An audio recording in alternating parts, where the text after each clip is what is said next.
Hola, hola, mi nombre es Seleni Jiménez. Y el mío es Ángela Reales y Somos estudiantes de Ingeniería Civil. Civil.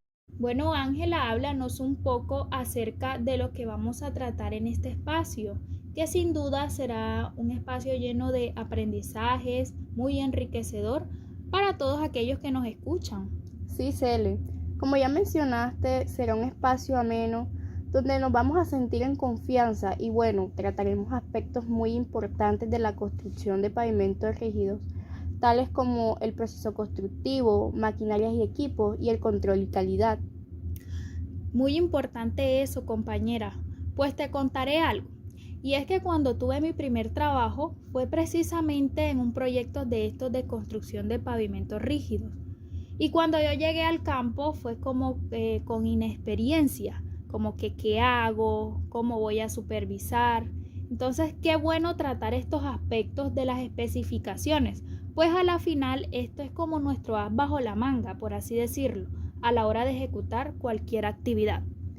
Bueno, empecemos definiendo. Esta actividad consiste en la construcción de una capa de rodadura de concreto hidráulico, incluye el transporte, elaboración y colocación de materiales y claramente el proceso necesario para la correcta construcción de rodadura de concreto.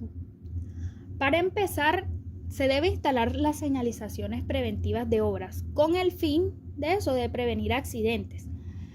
Debemos identificar los puntos con alto índice de peligro. Luego de la adecuación de nuestro material granular, debemos instalar correctamente las formaletas. Su alineación debe ser la adecuada para así evitar el desnivel entre ellas.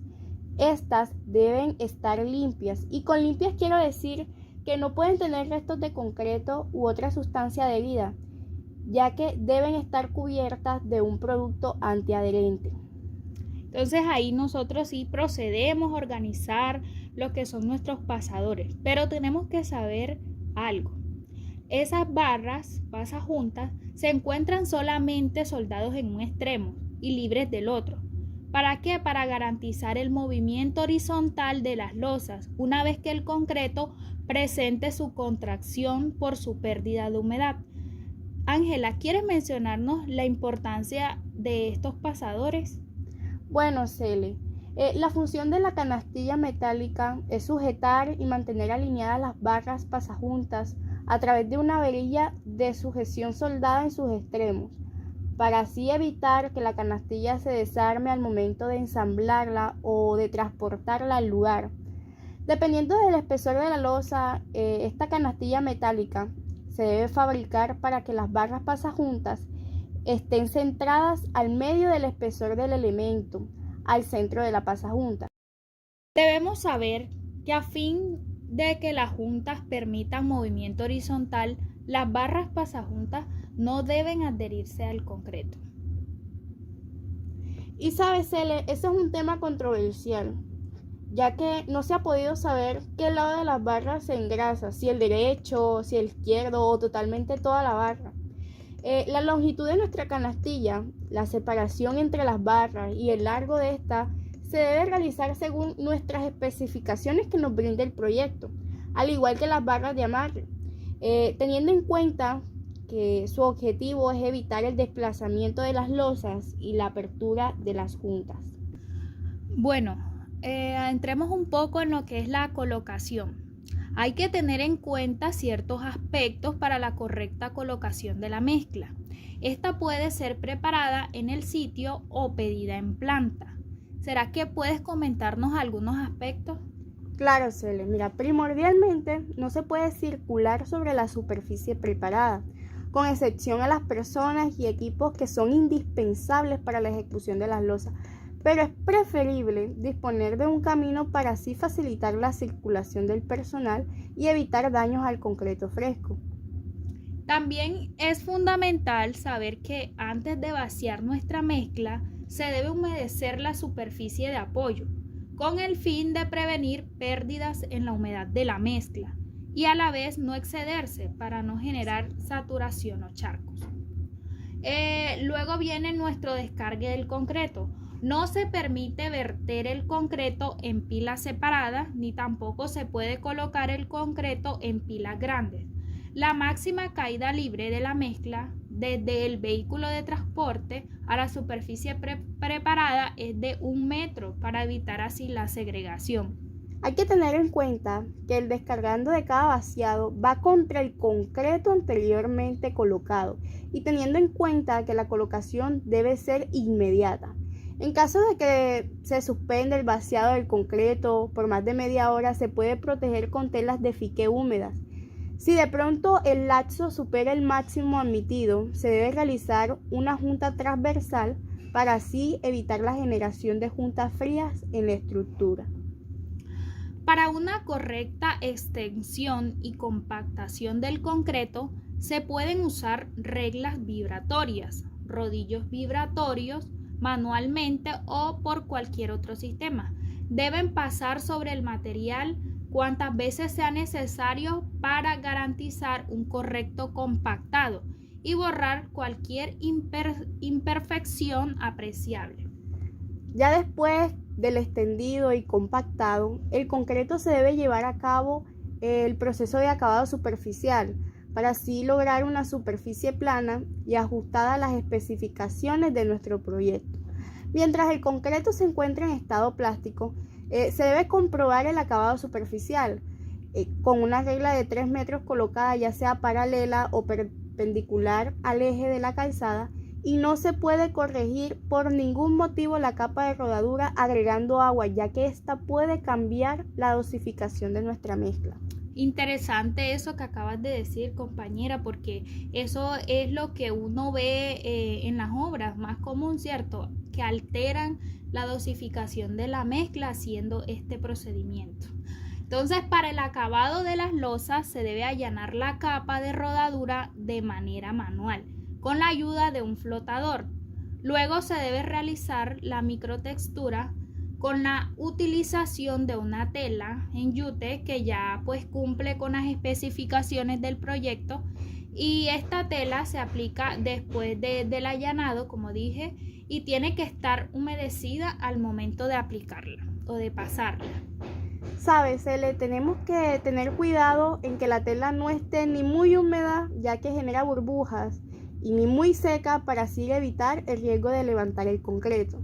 Antes de que comience a fraguar el concreto, se realiza el macrotexturizado con ayuda de un peine de dientes metálicos, de tal forma que cumplan estas estrías con la profundidad adecuada, ya que según la normativa debe tener una profundidad de 3 a 6 milímetros.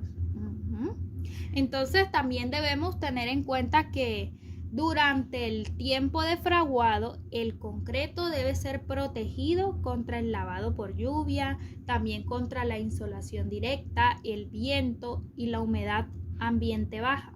Según la normativa, normalmente la remoción de formaletas debe realizarse luego de las 16 horas del vaciado del concreto. Pero esto varía según las indicaciones también del interventor y de las condiciones climáticas, claro está, ¿no? Es importante llevar a cabo la actividad de corte cuando el concreto haya alcanzado la resistencia suficiente, ni mucho tiempo antes de que provoque la generación de desportillamientos de las losas, y ni muy tarde, de manera que deje que el concreto se empiece a formar ciertos patrones de agrietamiento. Primero se deben realizar los cortes transversales y luego los longitudinales. Estas deben ser continuas y al igual que en las juntas longitudinales se debe realizar un corte inicial con un ancho de 3 milímetros y una profundidad de al menos 1/3 del espesor de la losa de concreto, con el fin de inducir la falla controlada. Ustedes se preguntarán cómo se debe llevar a cabo el sellado de nuestra junta. Bueno, inmediatamente después del corte final, los excesos de cemento, lechadas, material de curado o cualquier otro elemento debe ser completamente removido de la junta. Esto con ayuda de un chorro de agua a presión, y cuando finalice nuestra limpieza se debe soplar con un compresor de aire.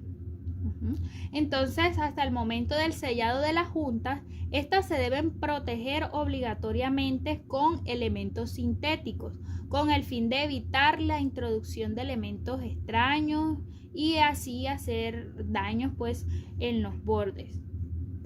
Estas juntas pueden ser selladas cuando el concreto tenga una edad menor a 28 días o se encuentre húmedo pero suficientemente seco. El sello se debe realizar preferiblemente en horas diurnas, cuando la junta esté en el intermedio de su movimiento esperado. Previamente al vaciado del material de sello se debe colocar una tirilla de respaldo. Debemos presionarla dentro de la junta con un instalador adecuado de rueda metálica, de manera que quede colocada a la profundidad requerida. Entonces la superficie del sello debe quedar 3 milímetros por debajo de los bordes de la junta. ¿Cuál debería ser esos requisitos que deberíamos tener en cuenta para así abrir la vía al tránsito? Bueno, el tránsito de obra no puede circular sobre el pavimento mientras éste no haya alcanzado un módulo de rotura de por lo menos el 85% de la exigida, a 28 días, claro está. Control y calidad. Bueno, ¿para qué nos sirven estos controles?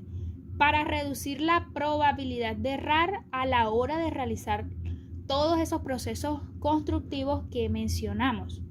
Este control se realiza desde nuestros materiales, por eso es importante que nuestros agregados a utilizar para la realización de nuestro concreto cumpla con las normas de ensayos como granulometría, dureza, limpieza y durabilidad.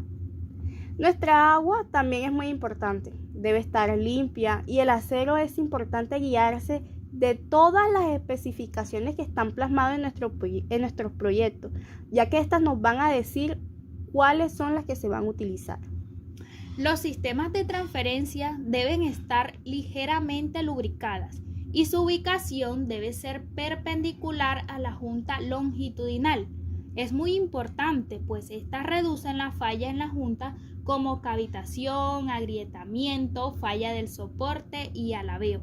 La especificación también nos habla de otro tipo de refuerzo. ¿Quieres contárselo tú, Ángela? Claro, mira, hay refuerzos que son colocados en losas que no coincidan con las juntas de losas adyacentes. También en losas de forma irregular y en losas con aberturas en su interior para acomodar elementos como pozos de inspección o sumideros. Para el curado o sello de junta se puede utilizar sellos asfálticos calientes, siliconas, poliuretano. Cada uno de estos métodos de sellado cuenta con su norma, su especificación, donde dice cuál debe ser su adherencia, su resistencia y su elongación.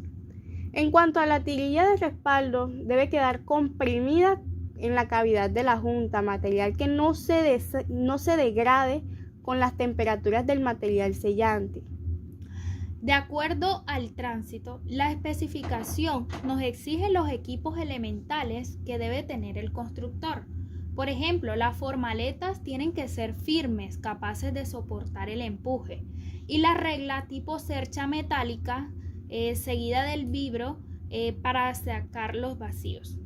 El flotador o flota de magnesio para lograr un buen acabado en la superficie, tela o costal microtexturizado, cortadora mecánica para juntas de dilatación, los aspersores para la aplicación de la membrana del curado, hidrolavadora para el retiro de la masilla generada por el corte sea retirada, el soplador o compresor para la limpieza de la junta, los aplicadores de silicona, poliuretanos, etc.